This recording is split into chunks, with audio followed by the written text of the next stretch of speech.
Welcome to Being Intrepid, where we share practical insights from the leaders who are shaping the future of learning and work. And I'm delighted to welcome my friend Cindy to the podcast today. It is great to be here with you, Sam. It's been a while, but we've known each other for a long time. We have known each other a long time. So Cindy and I go back a ways. We serve on the board of directors of ATD, the global ATD, several years ago. A long time ago. And that's really where we built our friendship. So again, this podcast, we're podcasting live from DevLearn in Las Vegas, where Cindy is a speaker, and I'm doing a handful of podcasts. So by way of introduction, Cindy is really what I would say, just to sum it up, is the world's leading expert in virtual instruction design, delivery, facilitation, including hybrid, and has a lot to share with us today. So happy to have you. It is great to be here. And I discovered virtual back in the early 2000s, 25 years ago, when I was working for a global organization and I needed to convert all of my training quickly so that I didn't travel. I had to cut my budget, stop traveling, and still provide training to my global workforce. And thankfully, WebEx was around. WebEx. I was going to ask you, what was the tool you used 25 years ago? Well, there was Placeware and WebEx. Yes. But WebEx has stood the test of time. Yes. It's been around for a long time. It is now part of Cisco. And it is. Yeah, absolutely. So tell us about the kind of work you do with your clients. Kind of orient us to the kinds of challenges that they have and what solutions you bring. So I mostly work with really large global organizations, and I help with learning strategies. So when an organization is trying to figure out what's the best modality or solution, or how do we deliver this training, I'll come in and help. And it usually works into upskilling training professionals. So I upskill designers, facilitators, virtual presenters, executives, and how do we communicate using technology-based solutions. Virtual training, hybrid learning, immersive learning, blended learning, anything to do with a facilitated learning solution or a blended learning solution. Okay. I'll help upskill those training professionals. Okay. Well, COVID wasn't that long ago. March 2020, 5 years ago. The world kind of changed in a big way, as we all know. And it was immediate. The organizations went to the solutions that you focus on, where your expertise was. So I can't imagine what that was like for you, but how did organizations show up? Like, they obviously had challenges because their world changed, but what were they reaching out to you for? What kind of solutions were they reaching out to you for? Wow, that was such an amazing time. And I'll never forget having a conversation with my assistant on March, I think the 21st. It was right in that time frame about the onslaught of everyone looking for resources, because there were organizations that were doing virtual training but needed to increase what they were doing. Or there were organizations who had never given thought to it and needed to really quickly pivot. So everyone was looking for resources.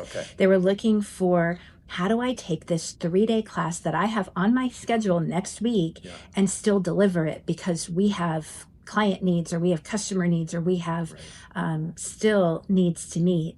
And for me, it was an opportunity. I had a ton of resources. I'd already written a couple of books to start sharing those with the world. And so one of my favorite memories is getting to say, go to my website, download the checklist, here's the blueprint for what you need. And the clients that I'd already been working with, increased workshops, upskilling facilitators, designers, anybody who needed it. So it was a really busy time.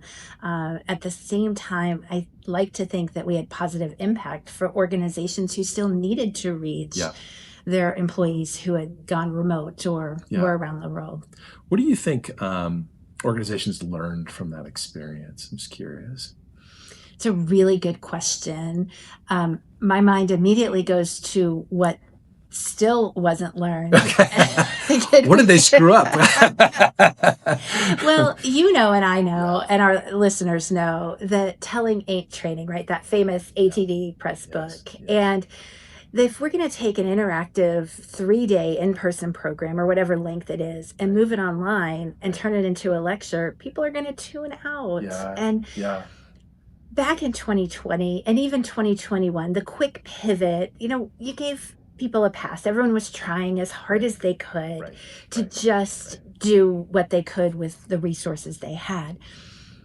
But in hindsight, sadly, we're still doing that. Like, there are many organizations who have never gone back to those courses that quickly transformed or quickly pivoted and looked at from a design perspective, is this really the best way to reach our learners? And just making do with so training. You've been in online sessions where the presenter reads the slide word for word, or they're showing up on their camera and you only see half their face, and little things like that you would think by now we know, and we'd figure that out. So on the positive side, though, it's not all that. I think organizations learned that we can deliver training outside of a traditional classroom, that we can reach our learners in many different online and technology-based formats. So that was really helpful. But what you said about like those challenges that we continue to have, I looked at your research on your website,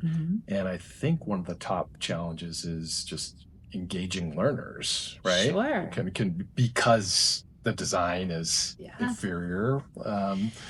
It's that, but it's also, the biggest benefit of virtual learning and virtual meetings, for that fact, is you don't have to leave your workspace. And the biggest challenge of virtual meeting, virtual learning, you don't have to leave your workspace. So we think that a learner is just looking at Zoom or Teams or whatever platform, but really they're looking at their little monitor and they're looking at everything else around them, their desk, their mobile device, people walking past. Different screens on there. Of course. And I was chatting with a participant just recently in one of my virtual facilitation skills workshops, and they said, I really missed the day when we had a platform that would tell you, because the little symbol would go up next to their name, if they weren't paying attention. And I thought, they're never paying attention, and that symbol really doesn't tell us realistically. It might tell you if that screen is active, but there's so many other ways that we engage learners in that environment. So it can be successful. We just have to make it so. So, I mean, if the buzzword, then the names du jour of 2020 were Zoom and Teams and so on, today they're a different set of names. It's OpenAI, it's Anthropic, it's Gemini and Google. So how is generative AI changing the role of facilitator? That is such an important question that we need to be asking right now, because there's no surprise that AI is changing learning and development, right? The efficiencies that it has, the speed to do anything that it has. And so one part of the question, which maybe we can wait and hold on to a little bit later, is how specifically is it changing the role of the facilitator? But how it's changing the virtual classroom, one is the speed of development. That we can now take that in-person class that's still perhaps being converted, or we can take a set of learning objectives and create a good quality learning experience through the help of AI tools, right? So that speed, that fast. Also, and I think this is a silver lining from the last 5 years, it used to be that a software program would update once a year, maybe if we were lucky, every couple of years.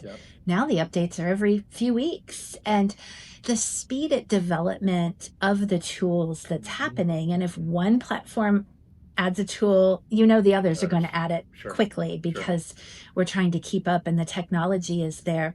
And so what that means for us is that these AI tools that are out there are showing up in the virtual classroom. So, for example, just 2 weeks ago, I'm running 160 facilitators of a global organization through a certification program. And they're global, they're worldwide. They speak all different languages. And the original plan was we're going to facilitate this all in English. That's my native language. Of course, we're going to facilitate it in English. And as the program started, I realized that we had varying levels of English proficiency. And so by the time I got to a group that was starting up in Japan and also some in China, I realized we can use these AI translation tools. I mean, we've been using them, but we can really use them to enhance this program. And so not just using the live transcription that was happening, the captions that were translated. We were using the slide translation tools so that they would show up on my screen in English, on their screen in Japanese. Fantastic. There were sometimes, the word doesn't quite translate. Sure. But it's gotten very good. It has gotten very good. But I thought, what, here's what I can do. I'd like to do an overview video to make sure that they've gotten the grasp of what's in the program, what are the key learning points, what are the outcomes, what's the structure. I just wanted to make sure none of that was lost in translation. Okay. So to speak. Yes. So I spent, and it took me about 45 minutes. I decided to time it. I used Synthesia to create a quick video overviewing some of the key programs, plugged it in, sent it to them. They could download it in their language and had a 4-minute video that was created. Phenomenal. That would have taken weeks in not the possible, past. right? But Jen and I made it possible and made for a much better learning experience, which is kind of what it's about. Nice. So I'm hearing, speed to creation. I'm hearing scalability, and I'm hearing better experience, more engaging experience for a multi-language audience. So at minimum, right? So, okay. So that's kind of how the virtual classroom experience is changing. Let's dial into the role of facilitator. One of the things we were talking about when before we started recording today, and this is a theme across our podcast here at DevLearn in general, as we're talking about topics related to upskilling the L&D professional, there is a lot of change coming at L&D professionals.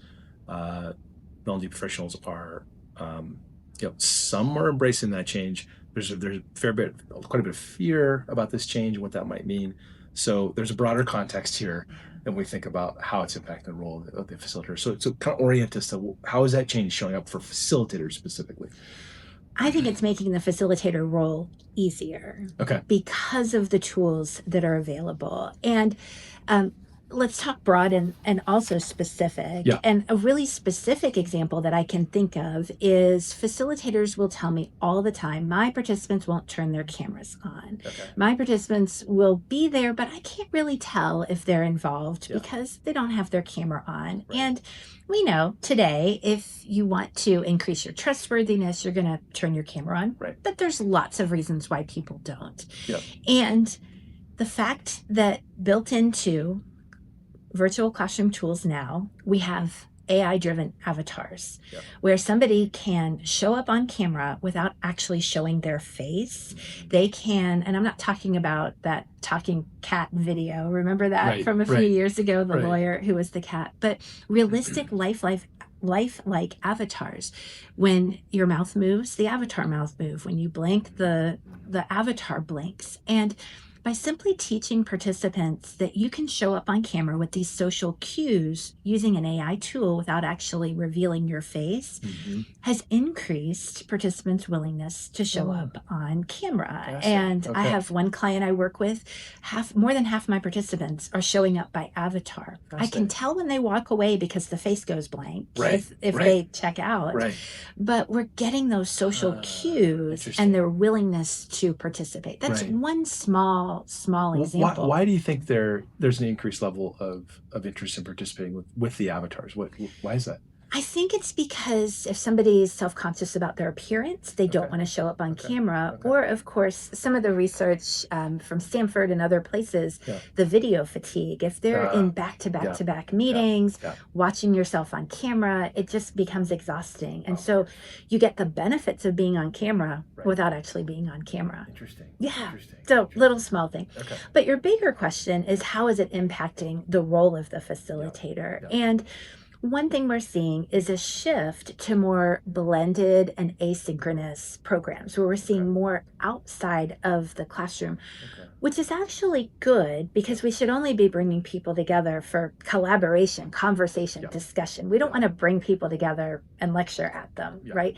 So taking that knowledge piece out which means the sessions are shorter. Virtual training sessions might be 45 minutes or an hour. It's rare that you're going to find as much these days, 3.5 or 8 hour or 6-week sessions. Or those 3-day sessions you're talking about. So we're seeing that. That means facilitators can do more sessions in a day, or they can be used in other ways to help the learning department. So that's one thing that we're seeing. The tools that are available, I might have a small group where we're doing brainstorming and discussion. And in the past, I would say, okay, everyone, let's take a break while I sort through this. No. I just let AI manage that. Now, as a facilitator, that means I need to get comfortable with AI and the tools that are out there. But it certainly makes my job easier. Anytime I'm trying to really quickly sort through. Even simple things like I want to mix up the groups in breakout rooms and make sure they all get to network with each other. I used to do that and partner with my producer to do that in a spreadsheet. Now, we just let AI take care of it. It helps us know who's been partnered with whom. And if a series of sessions we want to continue, it makes it so much easier. So you've got this digital assistant, really, you're able to take on these tasks. So I mean, are you hearing some organizations say, I don't need trainers anymore. Do I need trainers? I am. Well, I'm hearing them ask the question. Ask the question. Yeah. Let's be clear. Ask the question. Do we still need facilitators? And the answer is a resounding yes. No matter what, it is a resounding yes. And here's why. You can have now, with the technology, conversations with avatars, those realistic video-based avatars that look like humans, that have an LLM behind them so they can draw upon a large database of responses. But if you ever argued with Siri or Alexa or one of those, they don't quite get it. And if you're in the middle of a learning experience and things are just a little off kilter, it's going to affect the learning outcomes. And when we think about some of the tools that are AI driven, like recording transcripts of meetings, that's great for a virtual meeting.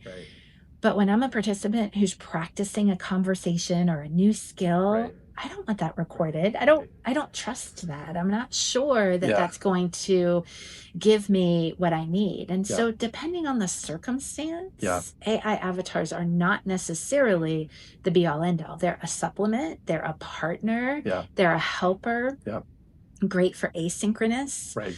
Ability is there to do synchronous learning, but we're not there yet. Well, and like you said earlier, if we're already trying to compress synchronous sessions to its what I think of as the highest best use of an expert and move content delivery to asynchronous, then replacing the expertise and the coaching and the kinds of conversations that need to happen in that. I mean, that just, to me, it's sort of an obvious answer to that question, right? Sure. And when you also think about, yes, those AI avatars, they're getting better. They can interpret conversational questions. They can recommend.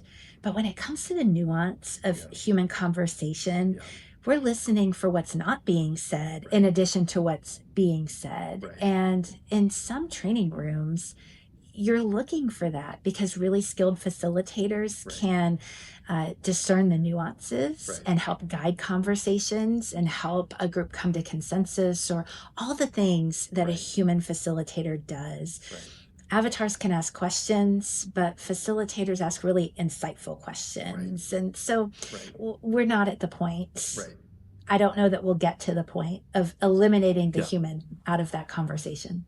Yeah, and I'm sort of imagining like it's clear like a lot of generative AI has been trained to be somewhat obsequious, and kind of like, hey, you're brilliant. You're like, that's not always what you need to hear from your facilitator, right? Like, you're so brilliant. You've got this all figured out. Well, not really, right? Like, I need help. I need feedback, real feedback. Yeah, exactly. So, what would you say are the core skills that you think a facilitator really needs to master in this age of AI? that's really where organizations today are going to win the game at AI, is investing in facilitator development, because the skill of active listening, the skill of communicating in a digital environment, when somebody is on camera or maybe even not on camera, how do you interpret? How do you provide feedback? How do you really listen in that to ask the skillful reflection questions? Because that's where the learning happens. And so those communication skills, that ability, those human skills, relationship building skills. And some people are naturally gifted at it. Most of us learn those skills and practice and need to continue honing those skills. Sure. Let's look ahead in the future. What do you think co-facilitation will look like in the future in 2-3 years? How will that, what's that going to look like with AI and human? Sure, of course. And when I think about learning, it often doesn't happen in the learning classroom. It happens when somebody's practicing or they're applying, or, okay, I learned that 6 months ago, but I don't quite remember it now. I need help. And so I see AI tools helping more outside of the classroom, where a learner can go back and say, hey, let me run through that practice exercise again, when maybe me as the facilitator is sound asleep, but they're up early, concerned about a conversation they're going to have that day. Or my AI assistant is helping me with the data gathering for my upcoming class, or helping me with the evaluation pieces. So where I see the real partnership is the overall learning experience of a participant who needs some guidance or will benefit from having that expert on call. Sometimes a little human, sometimes a little digital, but the blend there, I think, is where we'll see the benefits. Yeah, that digital twin concept of that makes a ton of sense. All right, so let's wrap with a lightning round. The indispensable skill of a facilitator in the future will be active listening. Yay, love it. Most overhyped AI myth in L&D today? That you're missing out if you don't have a full-blown AI solution. I just saw McKinsey came out with their 2025 AI report last week, that most organizations are still in the exploration or piloting phase. And so despite the headlines that say everyone is using AI, if you're not using AI, there's still time. There's still plenty of time. Yep.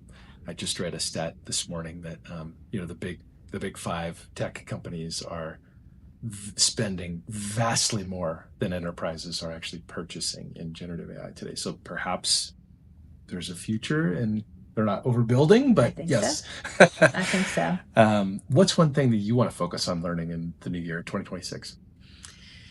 I'm focused in 2026 on 2 specific things. One is helping people reskill, and I include myself in that group because what we did in 2020 and 2021 worked then, but we're in a different environment, a different working environment, different tool set, different expectations, a different world than we were in. And so what I'm helping my clients do, and including myself in the mix, is what do we need? What bad habits do we need to break? What are the re-skills that we need to be focusing in on? And that's huge for me.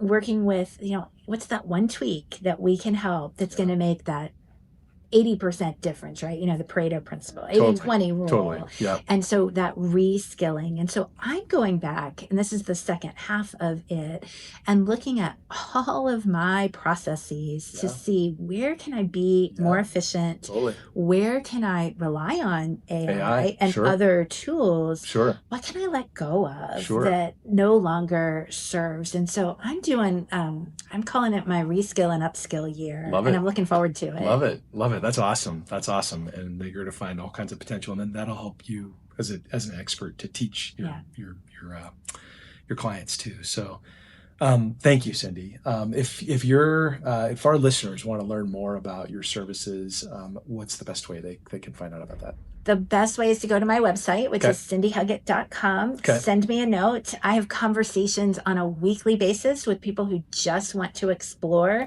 what's new, what can my organization be doing, what questions do I need to be asking. Awesome. I could chat about that all day long. Awesome. Well, thank you for joining today. So good to see you, as always. Thank you for having me. Absolutely. And I wish you the best in your session. Thank you. Yeah. So for our listeners, if you enjoyed the podcast, you can we invite you to follow us on our website, or Apple, Spotify, YouTube, and so on. We tune in for future podcasts. And in the meantime, keep asking the hard questions, stay curious, and keep on learning. Thank you.